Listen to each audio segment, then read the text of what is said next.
Hello guys, welcome back to my YouTube channel with a new video. So आज मैं आपके साथ share करने जा रही हूँ मेरा एसबीआई क्लर्क मेंस का एग्ज़ाम कैसा रहा। मेरा एसबीआई क्लर्क मेंस का एग्ज़ाम था 10 अप्रैल को सेकंड शिफ्ट में। तो यार जो एसबीआई क्लर्क मेंस का पेपर जैसे स्टार्ट हुआ वैसे तो जनरल अवेयरनेस से स्टार्ट हुआ। और जनरल अवेयरनेस को देख के तो मुझे ऐसा लग रहा था कि मैंने इतने क्लासेस देख के, इतने आरबीआई सर्कुलर देख के, इतने इंडेक्स पढ़ के, इतने स्मार्ट किड आके मॉक दे के सबसे बड़ी गलती कर दी है, बिकॉज उसमें से तो कुछ भी नहीं आया था। बहुत बुरा फील हो रहा था और पता नहीं अब आगे क्या होगा, क्या नॉर्मलाइजेशन होगा, मुझे नहीं पता। और ऐसे क्वेश्चन आए थे, इतने गंदे क्वेश्चन, लाइक पीयूसी क्या आया था एक तो, कि पीयूसी किस मंथ में, चलो वो तो ठीक है, डुएबल था। लेकिन ऐसे क्वेश्चन परसेंट पूछ रहे हैं, और कोई स्कीम है उसमें फीमेल का लास्ट एज पूछ रहे हैं, और कुछ भी पूछ रहे हैं। मतलब आप स्कीम पूछ रहे हो तो आप एटलीस्ट उसका नाम पूछ सकते हो, या फिर किसने लॉन्च किया वो पूछ सकते हो, क्योंकि ज़्यादा से ज़्यादा हम वही पढ़ सकते हैं ना। उसके अलावा इतना परसेंटेज थोड़ा पढ़ेंगे हम बैठ के। और सबसे बड़ी बात कि अगर आईबीपीएस और आरआरबी और एसबीआई हमसे 850 रुपये लेते हैं, तो वहाँ के इतने जो फैसिलिटीज़ है वो प्रोवाइड क्यों नहीं करते। जनरल अवेयरनेस में मेरा लैपटॉप बंद हो गया था। फिर क्या था, फिर आधा डिमोटिवेशन तो मेरा ऐसा हो गया कि यार अब क्या होगा क्या नहीं होगा। फिर भी मैंने कहा कि चलो ठीक है, कोई बात नहीं। मेरा जो सेकंड वाला जो लैपटॉप था, पीसी था, उसमें उसका माउस वर्क नहीं कर रहा था। 4 बार क्लिक करने के बाद एक बार चल रहा था। फिर भी मैंने कहा कि कोई बात नहीं, चलो, क्योंकि मैं अगर बीच में बुलाती हूँ मेरा टाइम वेस्ट होता था और कुछ भी नहीं होता उससे। तो मैंने किसी को नहीं बुलाया था। जनरल अवेयरनेस का सेक्शन ऐसा था कि मेरे को नहीं पता कि मैंने हर सेक्शन से कितने कितने क्वेश्चन करे। इन टोटल मुझे पता है मेरे। बाकी जनरल अवेयरनेस का जो सेक्शन था बहुत ही बेकार आया था, बहुत ज़्यादा बेकार आया था। मैंने अपना पूरा फोकस जनरल अवेयरनेस पे किया था। पिछले के 6 महीने मैंने ऐसे तैयार किए थे कि उसमें से अगर कोई भी क्वेश्चन आता तो मैं शायद लगा पाती, लेकिन मुझे तो लगता ही नहीं है कि उसमें से कुछ क्वेश्चन आया था। एक सिंबैक्स वाली एक्सरसाइज आई थी, बस मुझे उस पूरे पेपर में सिर्फ वही पता था कि वो कोलंबिया के साथ इंडिया की हुई है। उसके अलावा मेरे को कुछ भी नहीं पता था। फिर इसमें जनरल अवेयरनेस में ऐसे ही अटेम्प्ट थे मेरे। उसके बाद मेरा क्वांट का सेक्शन खुला, और क्वांट के सेक्शन में डुएबल था, सिंप्लीफिकेशन अप्रोक्सीमेशन सारे सही सही थे। फिर उसमें 2 डीआई थी, दो आई गेस तीन तीन डीआई थी मेरे से। एक तो बन गई थी मैंने सोल्ड आउट वाली, और एक वो जो थी बॉयज एंड गर्ल्स वाली, उसमें मेरे से पूरी डीआई बन गई।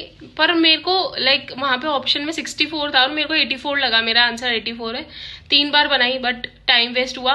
फिर एंड में सोचा कि एंड में करूंगी, और एंड में जाके देखा तो भाई वही बन रहा था जो आंसर मेरा था, वही उस ऑप्शन में था। वो चीज़ मैंने देखी नहीं, तो वहाँ पे थोड़ा सा मेरा ब्लंडर हो गया था।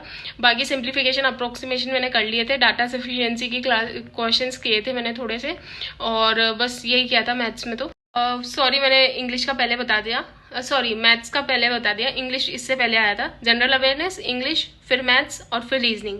ठीक है, तो इंग्लिश में डुएबल साइड पे था, पर मुझे थोड़ा सा लेंदी लगा था पेपर, क्योंकि जैसे मॉक देते हैं उसमें क्लॉज टेस्ट और पैराजम्बल वगैरह कुछ तो होते ही हैं, लेकिन उसमें सिर्फ 3 पैसेज थे।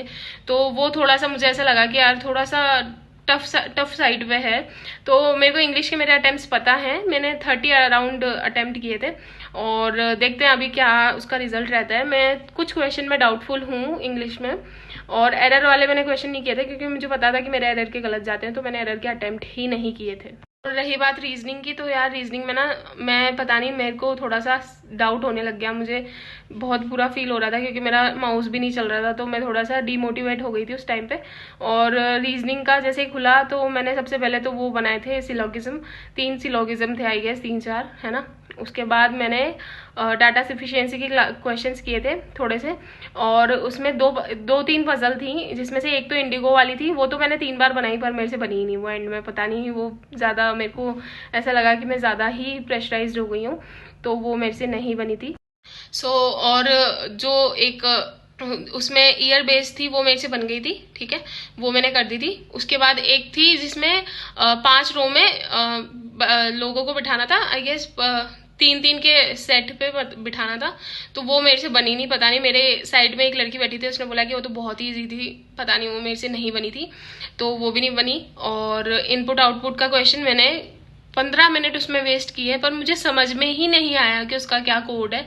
बाद में हालांकि मेरे को पता चल गया था कि क्या कोड था, लेकिन वो उस टाइम पे मेरे को क्लिक नहीं हुआ था। और एक पजल करी थी, डाटा सफिशिएंसी के क्वेश्चंस भी कर दिए थे। फिर लास्ट में मेरे को एक दो क्वेश्चन मिसलेनियस दिखे थे, लेकिन वो मैं कर नहीं पाई थी क्योंकि ऑब्वियसली पूरा टाइम खत्म हो गया था मेरा। तो मेरे अराउंड 95 अटेम्प्ट ही हुए, 90 to 95। अब मुझे नहीं पता कि क्या रहेगा रिजल्ट, नॉर्मलाइजेशन कैसे होगा, बट बस मैं एक चीज़ बोलना चाहूँगी सबको कि यार अगर आप 850 रुपये दे रहे हो और आपको ऐसी फैसिलिटीज़ मिल रही है, तो मेरे को लगता है कि यार बैंक के एग्ज़ाम देने ही नहीं चाहिए। क्योंकि इतना बुरा फील होता है कि मेरा तो लैपटॉप भी बीच में बंद हो गया, मेरे साइड वाली का बंद हो गया था, लाइक मेरे साइड में एक और लड़की बैठी थी, उसका भी बंद हो गया था। तो आप इतने पैसे किस चीज़ के ले रहे हो हमसे, अगर आप उतनी फैसिलिटी प्रोवाइड ही नहीं करते हमको एग्जाम में। बस इतना बोलना चाहूँगी, अगर हम पैसे दे रहे हैं तो हमें उतनी फैसिलिटी चाहिए होती है। आपका कोई भी साइट नहीं है जिसपे हम ये सब चीज़ें लिख सकें और अपने रिव्यूज़ दे सकें। इतनी बुरी फैसिलिटीज़ थी, लाइक मैं तो बता ही नहीं सकती। मुझे तो बहुत बहुत गुस्सा आ रहा था। 4 बार क्लिक करने पे तो 1 बार माउस में, और हमारा टाइमिंग तो सेट होता है ना, हमें तो टाइम के बेस पे ही एग्जाम देना होता है, हर सेक्शन का सिंगल सेक्शनल टाइमिंग होता है। फिर भी ऐसी फैसिलिटीज़ मिल रही थी हमको। और यार एक चीज़ और बोलना चाहूँगी कि हमारा पंखा भी नहीं चल रहा था, पता है आपको। हमने सबने गर्मी में बैठ के अपना एग्ज़ाम दिया है। मतलब इतना रोना आ रहा था कि यार ये क्या है, मतलब पंखा तक नहीं चल रहा था जहाँ पे हमने सेंटर में एग्ज़ाम दिया है, और इट फील सो डीमोटिवेटिंग। इतना बुरा फील हो रहा था कि यार क्या ही है, गलती आ गए हम। मतलब मुझे तो बहुत ही बुरा फील हो रहा था, और शायद मैं आगे बैंक एग्ज़ाम कंटिन्यू ना करूँ, क्या पता यार, लेकिन बहुत बुरा फील हो रहा था मुझे भी। मैं डाउटफुल हूँ कि यार मैं क्या करूँ, बिकॉज एसएससी का तो ठीक है, 100 रुपये लेते हैं तो वो उस तरीके से फैसिलिटी प्रोवाइड करते हैं, बट बैंक में तो 850 रुपये में हमें ऐसी फैसिलिटी, यार बहुत बुरा फील हुआ था। और किसको बोले हम जाके, किसी को कुछ नहीं बोल सकते, बिकॉज कोई आपने अपनी साइट लॉन्च करनी रखी है, आप कुछ आंसर की नॉर्मलाइज मार्क्स किसी के लिए भी कुछ भी नहीं बताते हो, तो हम कहाँ पे क्या अपनी चीज़ें बोल सकें। तो यार आप भी अपना बताना कि आपका पेपर कैसा गया है। मेरे तो 95 अटैम्प्ट ही है, 90 to 95 में। और प्लीज़ अपना भी अटैम्प्ट बताना और कैसा गया पेपर। और अगर जिनका भी 12 तारीख को है, तो यार मैं बस एक चीज़ बोलूँगी कि जो हमारी फर्स्ट शिफ्ट थी उसमें बहुत ईजी क्वेश्चंस आए थे, बहुत ज़्यादा ईजी क्वेश्चंस। सेकेंड शिफ्ट में कहाँ से जीके आई थी हमें तो कुछ पता ही नहीं था, बहुत ही बकवास क्वेश्चन थे जीके के। तो उनको मैं यही बोलना चाहूँगी कि यार कुछ पता नहीं है, अगर जीके पे नहीं हुआ ना तुम्हारा कमांड, तो तुम इंग्लिश, मैथ्स और रीजनिंग पे कर लो, क्योंकि इसमें सेक्शनल टाइमिंग नहीं होती। जीके को तुम मरने दो, क्योंकि बिकॉज उसमें बहुत अनप्रिडिक्टेबल क्वेश्चंस आए थे हमारे शिफ्ट में।